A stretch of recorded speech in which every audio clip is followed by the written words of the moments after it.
Welcome back guys, thank you very much for joining us. Today we're going to look at the Velocity Rogue 2.0 service bag. Now there is some pros and cons with this bag. I'm not going to go into too much detail because you know I like my videos to be short and sweet, but there is quite a lot to cover in a short space of time. I've just been putting it together with some of my new tools that I bought for this bag especially, and tools that I like to use myself. So that does come with some cons. What I will say is I'm hoping to shed a little bit more insight of more a heating engineer's point of view, because I haven't really seen that many. There is some videos out there, so I'm sure you've seen most of it covered. But the tools that I specifically like to use aren't really compatible with this bag.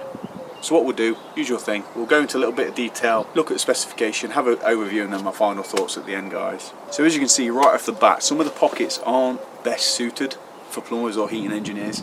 Like my U-gauge or manometer, which is here, it's in this side neoprene pocket. It's tight, very tight, and I mean that in the worst possible way, not the best. It's okay, you can just about squeeze it in. I do know a lot of engineers that like to use these manometers and solely use them.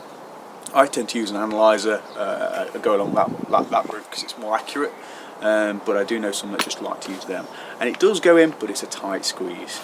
The other two pockets you can just about fit a pen inside. Then as we go around to the front of the bag, we've got this solid pocket here. This is a nice tough pocket, but again it's not very big. You can only just get either glasses or a small light in there. I've got my tester in there at the minute because I've got nowhere else to put it. I've got also a ware Tool Check Plus that I like to use for servicing. It doesn't fit in there. It doesn't fit in this pocket either on the side. Again, you've got two pen pockets there. This pocket here, you'd have thought it would fit in there, but I can only just about get a tape measure and some little bits behind it. Again, not very good for size. Really not very good.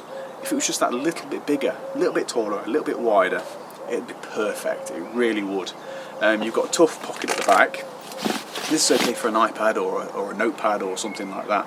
It's perfect for that, but I like to use long reach screwdrivers. I can't get them in this bag, not without them looking unsightly or sticking out. I can either poke them down the side, or I have to use the centre of the bag itself and then a poke out the top. So not the best, as you can see in there, I have to stick them right down the centre and the poke over the top. So I can't use long reach with this bag. Well, I'm going to anyway, but it's just going to stick out. On the back on the front, we've also got this flap up lid, and I just put the stickers in there. Great for that, perfect, lovely. I love that bit, great. Inside you've got a little pocket for odds and sods, spare fuses and valent keys and stuff like this. And then inside, as you can see, I'll give you a closer look in a second, the pockets aren't that big. They're them stretchy neoprene ones, so you can cram a lot in there, but it's just too packed and it's not easy to get them out or in. That's what I feel people don't always explain, because when they're in there, yeah, it's great, but you try getting it back in neatly, it's a bloody nightmare. I've got my little Tool Check Plus down the front because it won't fit anywhere else. It'd be ideal if it could fit in that pocket, but no. We've got a little pocket at the back.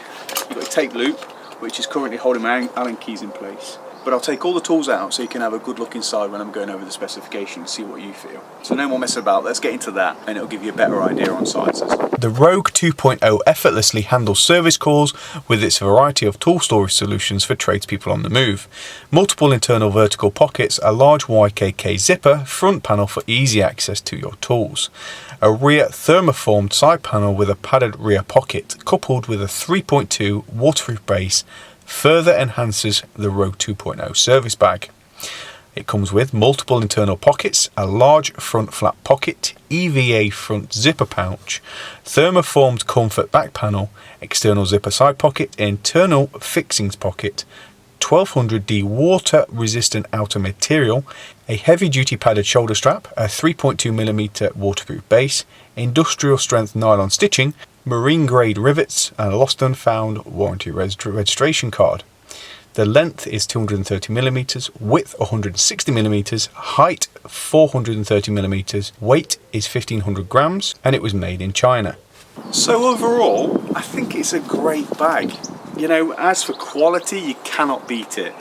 If you're looking at a small tool kit, this is ideal. But if you're going to more long reach and stuff like that, which I don't need them, but I tend to use them more than anything, that is the real issue for me. And also like my Tool Check Plus, just a small little selection, it just won't fit in anywhere. But again, quality, you can't beat it for the price. Do I recommend it? Yes, I do, but only if you're looking at a quick grab bag with small tools. So thank you very much for watching, guys. Make sure you hit that subscribe button, give me a thumbs up, and I'll see you on the next video.